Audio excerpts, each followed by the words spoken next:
खुलुमबाय दिनैनि NBN-नि बर' रादाबखौ फरायदों जारिमिन बरगयारिया दिनैनि गाहाय रादाबफोराव दङ रुपसि उरां जाहाज गाथोनखौ गोदानै लुफुंनो गिबि मन्थ्रिया अन्थाइ खाम्फा गायसनफैदों गोथार सावथुननि मुहुरतआ जुरिजेनबाय मन्थ्रि हेमन्त बिश्व शर्माया मुंख्लं मनेश्वर बसुमतारीनि सावगारियाव बिबारजों मान बावफैदों अदालगुरियाव मिरुनि आखाइ इसान बिफाननि मन्थ्रि स्मृति ईरानी आरो किरेन रिजिजुआ जौगाखां मोन द' बिथांखि लुफुंनो अन्थाइ खाम्फा गायसनफैदों आरो अर्गेनिक साहा आबाद दिहुननायनि सायाव सांग्रांथियारि मेल खुंदों दानिया फैदो आबुं रादाबाव एयारपर्ट अथरिटी अफ इन्डियानि बानजायनायाव हादोरनि मोन 8 रायजोफोराव बिरग्रा उरां जाहाज गाथोन लुफुंनो अन्थाइ खाम्फा गायसननाय हाबाफारिखौ भिडिअ कन्फारेन्सनि गेजेरजों शुक्रबाराव सिभिल एभिएसन बिफाननि मन्थ्रि सुरेश प्रभुआ 12 रिंगायाव बिथोन हरनाय लोगो आसामनि गिबि मन्थ्रि सर्बानन्द सोनोवाला क'क्राझार जिल्लानि रुपसियाव 36 बोसोर नाङै गोग्लैसोनानै थानाय उरां जाहाज गाथोनखौ गोदानै लुफुंफिननो अन्थाइ खाम्फा गायसनफैयो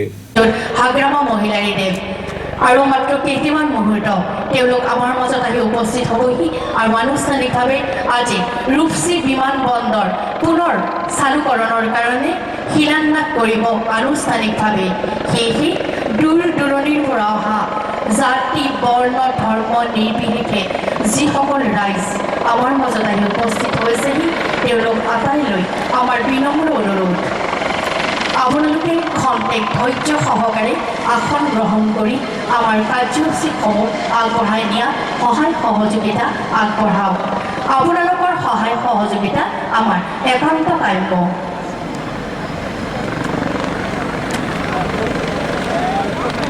I must congratulate Sonowal ji for one of the most pioneering measures.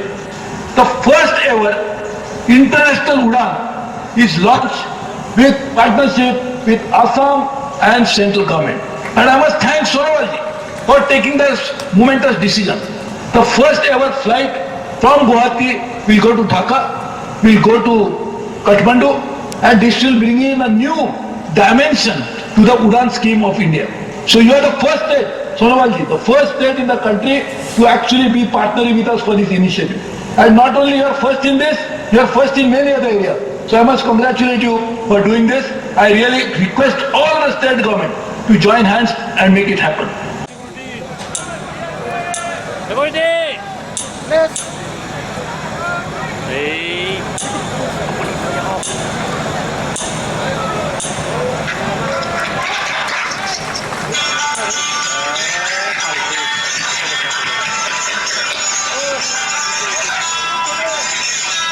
We now move on to the next 4 airports. We will be unveiling the plaque for Madurai, Jaipur, Amritsar and Imphal one after another.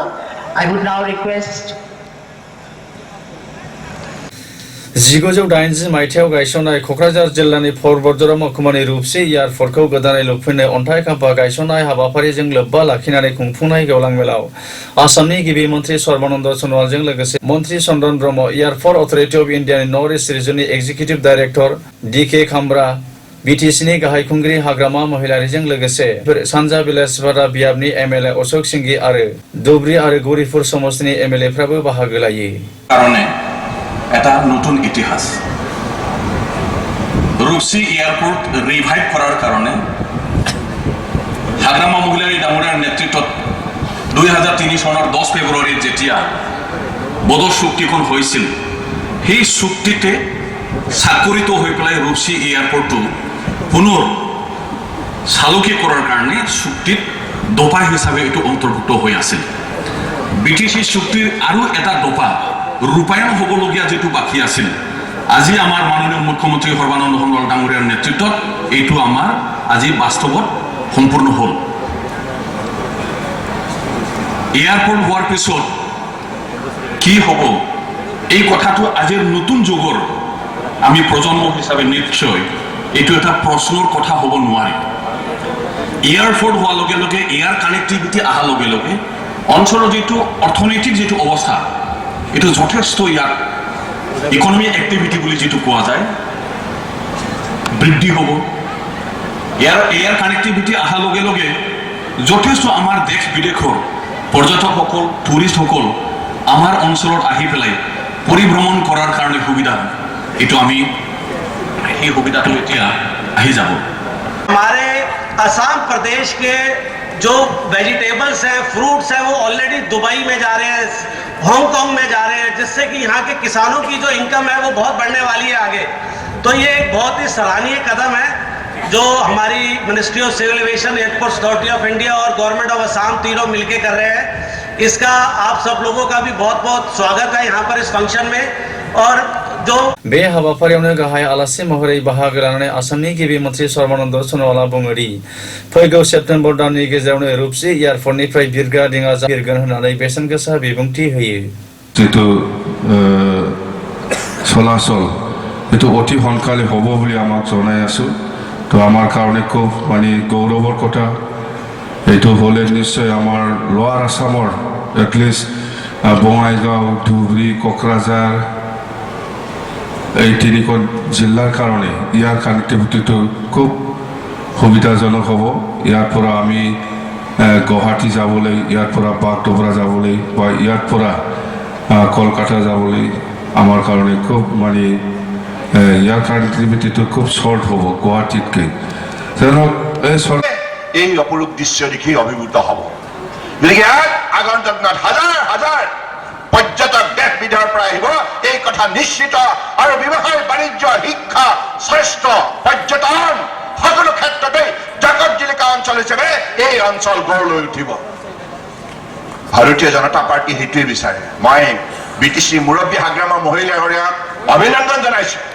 তেখেতৰ বলিষ্ঠ নেতৃত্বত BTC এলেকাত এটা আমূল পৰিৱৰ্তন সম্ভৱ হৈছে।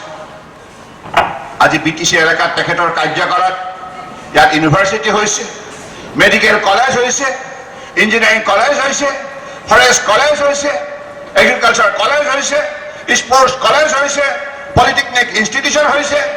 হাজাৰখন এনেধৰণে কাৰিকৰী বিষয়তো শিক্ষানুষ্ঠান গঢ় লৈ উঠিছে। আৰু বিটিচি অঞ্চলৰ 4খন জিলাৰ কোকৰাঝাৰ, চিৰাং, বাক্সা আৰু ওদালগুৰি 4খন জিলাতে হাজাৰ হাজাৰ কিলোমিটাৰ ৰাস্তা পকীকৰণ কৰা হৈছে আৰু বহু কাঠৰ দলং পকীকৰণ কৰি আজি যাতায়াত যোগাযোগ ব্যৱস্থা সবল কৰাৰ ক্ষেত্ৰত হাগ্ৰামা মহিলা ডাঙৰীয়াই বলিষ্ঠতাৰ নেতৃত্ব দিছে। সেইকাৰণে আপোনালোকে সকলোৱে একাটা হাত তালি মাৰি অভিনন্দন জনাওক। আৰু তেখেতৰ কাৰ্যকাল আটাইতকৈ উল্লেখনীয় দিশটো হৈছে শান্তি, সম্প্ৰীতি, ভাতৃত্ববোধৰ বন্ধুত্ব। বিটিচি এলেকাত যিমান সংখ্যক বিভিন্ন জাতি জনগোষ্ঠী ভাষা ভাষীৰ লোক আছে, ই হিন্দুৱে হওক, মুছলমানে হওক, খ্ৰীষ্টানে হওক, বুদ্ধিষ্টে হওক। आरबी फिल्म प्रडाक्शननि ब्रैथि दिहुनथाय 2019 बोसोरनि बर' फिसार फिल्म गोथार सावथुननि मुहुरतआ दिनैनिफ्राय जुरिजेनबाय। गावनि बेसेन गोसा समखौ दोनथ'नानै दुखु खस्थ'नि गेजेरजों सावथुन मुलुगाव सुफुंखौ हायै बिहोमा जगायबोनाय रिया ब्रह्मआ हाथरखि फाग्ला, फोरमायस' हायै गोसो, अननाय सावथुन दिहुनखांनायनि उनाव ब्रैथि दिहुनथाय गोथार सावथुननि जागायनाय मुहुरत हाबाफारिखौ सनिबाराव क'क्राझार जिल्लानि सेरफांगुरि काली मन्दिराव खुंफुंनाय मोनसे टेलेबलेब हाबाफारिजों जुरिजेनो।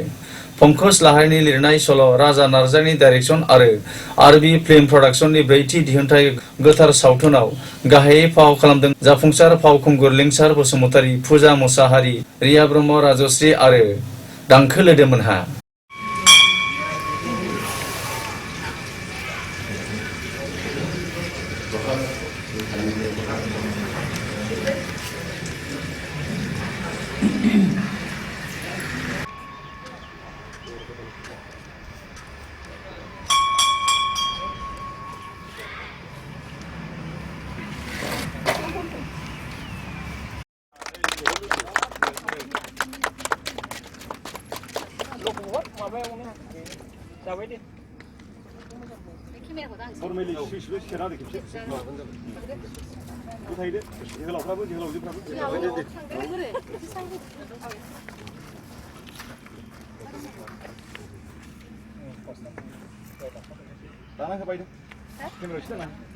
एबारनि जों मोनब्रै जाबाय। फार्स्ट फिल्मा हाथरखि फाग्ला, सेकेन्डआव फोरमायस' हायै आरो थार्डआवहाय अननाय आरो दा गोथार। औ आरो आं अननायनिफ्राय एबार गोथार फिल्मखौ बांसिन रायजो राजानिफ्राय अननाय आरो सापर्ट मोनगोन, मदद मोनगोन होननानै आं आसा खालामदों। एक्टिंआ मेन रलाव लिंसार बसुमतारी आरो मेन रलाव एक्ट्रिसआ फुजा मुसाहारि आरो राजश्री दं, थाख्लाय दं, आब' दानखो लोदो दं। आरो आं बे खोन्थालायगोन बेबायदिनो रल थेंक इउ मोनसे गानखौ जोङो गवायाव लानाय जादोंमोन एक्टरनिनो सिंगेल गान आरो दा माखासे मोननैसो गान दंबावो बेखौ बे गानखौ जोङो एसे दस्रा जायगायाव लानो आसा खालामदोंमोन नायनायसै टाइम मिलायोबा गोजानाव लानो सानदों आरो माखासे ड्रामा खिनिखौ जों बे लकेलावनो लाजोबो सेरफांगुरि आरो क'क्राझार बेयावनो जोंखौ मार्चनि गेजेरावनो फोजोबनो नागिरदोंमोन जों 1 मासावहाय फोजोबनो होननानै आसा खालामदों आरो रिलिजखौ बिश्वकर्मानि एसे सिगां जों रिलिज खालामनो आसा खालामदोंमोन आरो आगस्ट मासाव इस फिल्म को देखे और सपोर्ट करे यही चाहती हूँ थैंक यू कैसा लगा इस फिल्म में काम करके फर्स्ट फिल्म में बहुत अच्छा लगा थांनाय 14 फेब्रुवारियाव जम्मु काश्मीरनि पुलवामा जिल्लायाव उदखारिफोरनि गाग्लोबनायाव अबथिरायै जिउ खोमानानै लानांनाय बाक्सा जिल्लानि तामुलपुर कलबारि गामिनि CRPF जवान मुंख्लं मनेश्वर बसुमतारीनि न'आव आसामनि रांखान्थियारि मन्थ्रि डक्टर हेमन्त बिश्व शर्माया शुक्रबाराव थांनानै मुंख्लं मनेश्वर बसुमतारीनि सावगारियाव बिबारजों मान बावफैयो।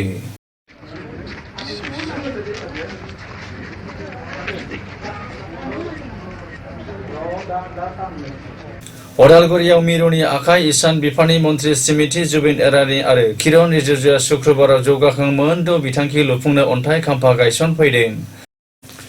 क'क्राझार सहरनि सानजा फारसे खासिबारियाव थानाय गावबुरा भवनाव साननैनि हाबाफारिजों अर्गेनिक साहा आबाद दिहुननायनि सायाव सांग्रांथियारि मावबादा खुंफुङो। सा सानजा भारतनि अर्गानिकेल स्मल टी ग्रोथ एसोसिएशननि बानजायनायाव शुक्रबार आरो शनिबाराव खुंफुंनाय सांग्रांथियारि मावबादा हाबाफारिया दिनै गोजोनै गोजोन जोबलांबाय। আৰু আমাৰ আছে চেয়াৰমেন সমস্যাৰ পকন তেওঁ মানে গানটো বিয়া হৈছে বোলে সেইটো কাৰণে লাষ্ট সময়ত তেওঁ আহিব নোৱাৰিলে তাৰমানে আমাৰ তেওঁলোকৰ ইনভেষ্টমেণ্ট বা তেওঁলোকৰ নাম্বাৰ কথা পাৰে এৰিয়া পাৰে এইটোৱে মই কামনা কৰিছোঁ এইখিনি মই বক্তব্য কামনা কৰিছোঁ। Thank you. रादाबखौ फोजोबनायनि सिगां गाहाय रादाबखौ फिन खेबसे फरायफिनबावदों। रुपसी उरां जाहाज गाथोनखौ गोदानै लुफुंफिननो आसामनि गिबि मन्थ्रि सर्बानन्द सनाला अन्थाइ खाम्फा गायसनफैदों। गोथार सावथुननि मुहुरतआ दिनैनिफ्राय जुरिजेनबाय। मन्थ्रि हेमन्त बिश्व शर्माया मुंख्लं मनेश्वर बसुमतारीनि सावगारियाव बिबारजों मान बावफैदों। अदालगुरियाव मिरुनि आखाइ इसान बिफाननि मन्थ्रि स्मृति इरानी आरो किरेन रिजिजुआ जौगाखां मोन' बिथांखि लुफुंनो अन्थाइ खाम्फा गायसनफैदों आरो अर्गानिक साहा आबाद दिहुननायनि सायाव सांग्रांथियारि मावबादा खुंदों। बेजों लोगोसे दिनै रादाबा एसेनोसै। गोजोन्थों।